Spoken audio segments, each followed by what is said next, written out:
Jadi apa itu coaching? Banyak orang mendefinisikan coaching dengan caranya yang berbeda-beda. Dan barangkali kita masih bisa memakluminya karena persepsi coaching di Indonesia terutama itu masih beragam. Coaching masih dicampur adukan dengan mentoring, counseling, consulting, training, dan pendekatan-pendekatan lainnya. Dan sebelum kita membahas lebih lanjut tentang definisi coaching ini, juga ada baiknya kalau kita tilik sejarahnya. Coaching berasal dari kata coach, yang dalam bahasa Inggris artinya alat transport berukuran besar, seperti minivan, bis, kereta api, dan lain-lainnya. Dan fungsi dari alat transport ini adalah menghantarkan orang. Jadi sebetulnya secara filosofi, coaching itu menghantarkan seseorang dari satu tempat ke tempat tujuan.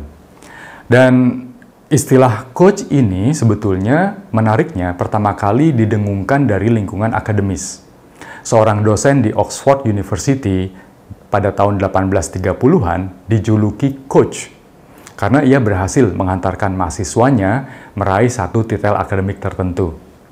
Lantas pada tahun 1860, istilah coaching mulai populer di dunia olahraga.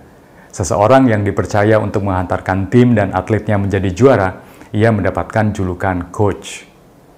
Pada tahun 1970, seorang berkebangsaan Inggris yang bernama John Whitmore, yang juga seorang konsultan SDM dan atlet balap mobil, kemudian mempopulerkan istilah coaching ini di dunia bisnis dan organisasi. Ia bersama dengan Thomas Leonard dan juga beberapa perintis coaching modern lainnya, lantas pada tahun 1995 mendirikan organisasi profesi coach dunia yang bernama ICF. ICF inilah yang kemudian membakukan kompetensi coaching yang kita pelajari hari ini. ICF sendiri mendefinisikan coaching sebagai bentuk kemitraan antara coach dengan kliennya atau coachee-nya yang dijalankan melalui proses kreatif yang ditandai dengan eksplorasi, membangun ide, yang semuanya sebetulnya ditujukan untuk memaksimalkan potensi personal dan profesional diri si klien tersebut.